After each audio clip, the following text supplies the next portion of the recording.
Now completed writing that to the drive, we can quit EyeTV, Toast. Simply go to the folder where the image file is. I will simply reopen that with Toast. This will automatically mount it and then launch the DVD player.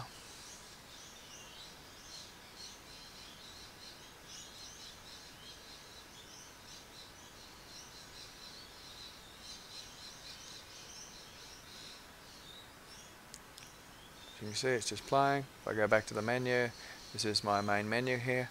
Of course, all of this is completely customizable. I just haven't bothered to do it. And away it goes. So we don't need to watch that. We can get rid of that. We will unmount the image. Of course, we can burn it now. We will quit.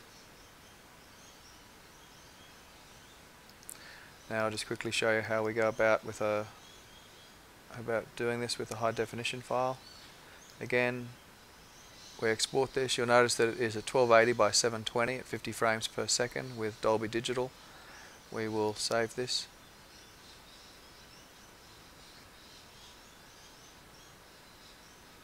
Of course, if we're writing this to Blu-ray, we really wouldn't have to do too much, but from the perspective of a standard DVD, we do need to do a little bit of work.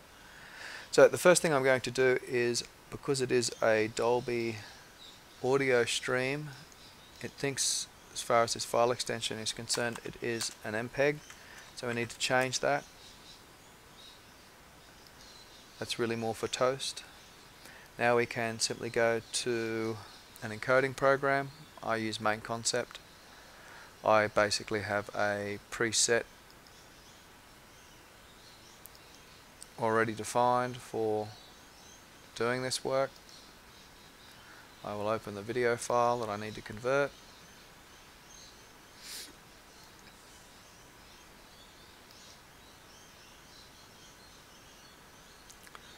You'll see here that I'm simply reducing it to a standard definition 720 by 576, sorry, 16:9 at 6,000 kilobits per second, and it's PAL.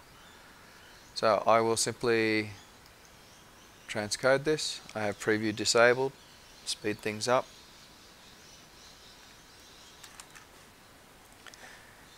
Now that's complete, we simply need to find our file. This out is basically the standard definition one. This was the high definition one. I now no longer need that for producing a DVD. I can simply rename this back. The reason I'm renaming it the same name is then Toast will automatically pick up the audio file.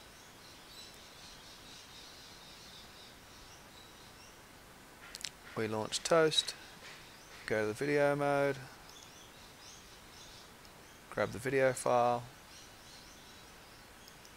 and just like before, we've got our standard definition DVD. We can simply multiplex this. I'll just leave it that name.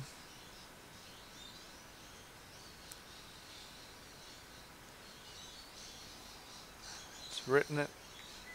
In a second I'll show you how to access those DVD menu styles to create your own if you so wish. Wait, no need to save that. We will, again, just like before, we can simply burn this, mount it, whatever we wish to do, and then watch it. So no need to show you that twice. In terms of the actual command line, I actually have a symbolic link from one folder which you can see here called Comstrip as opposed to Comskip, leading to the actual folder where the application exists. You can see it's buried way down: library, application support, EyeTV, Comskip, Mark Commercials app, Contents Mac. So it's quite elaborate. In my case, I simply have the symbolic link, so I can just immediately go to that. I can then execute the actual command, so it saves a little bit of time. I don't mind doing that. Of course, you can install a script editor in the scripts. I'll just show you where they live as far as EyeTV is concerned. Under your main system drive, if you go into application support, you will see a folder called EyeTV. In EyeTV you see another folder called scripts, and you'll see one called triggered scripts. Triggered scripts is very good for triggering events such as recording done. This is a standard default one. If I open this one up, and I'll show you how it works in a second. This basically, when a recording is finished, will check to see if there is another recording event being done. If it is true, then do nothing, but if it is not true, there is nothing recording, then display a warning dialog to say the machine is about to shut down. The reason for that is if I happen to be watching some downloaded content or something like that, or even another recording, whilst it is recording and it goes to shut down, it will give me an interactive prompt in which I can stop that. I'll just give you a quick example of that right now. If I just ask it to record some live TV.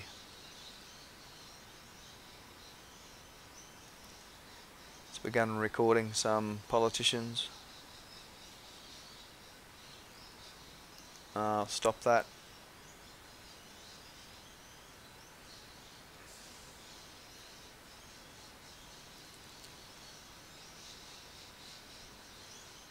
And now we basically get the warning. So if I do nothing, the machine will automatically shut down. I don't want it to, so I'll click stop, and now it will ignore that.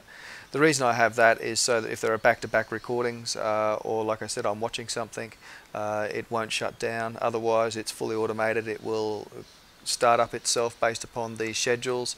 They create wake-up or wake-in events, and they power the machine on. They record, and then if there's nothing following it or I'm not using it, it will simply shut down. Of course, you can have ones that make it go to sleep. That's handled by that recording done script.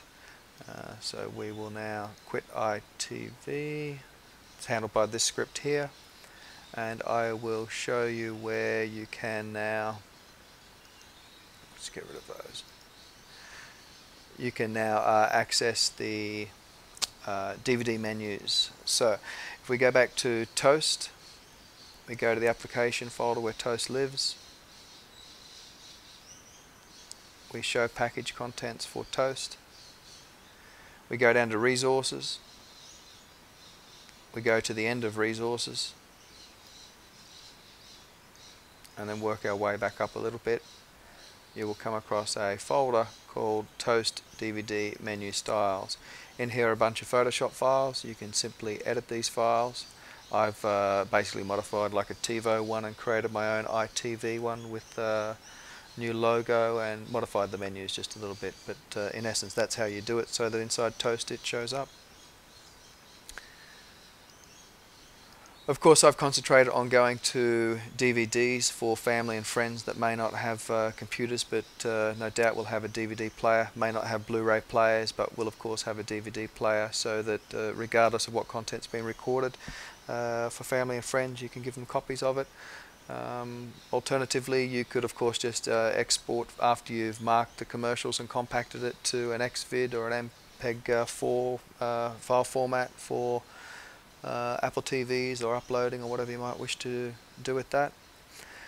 Alright, well that concludes the video tutorial. Thank you.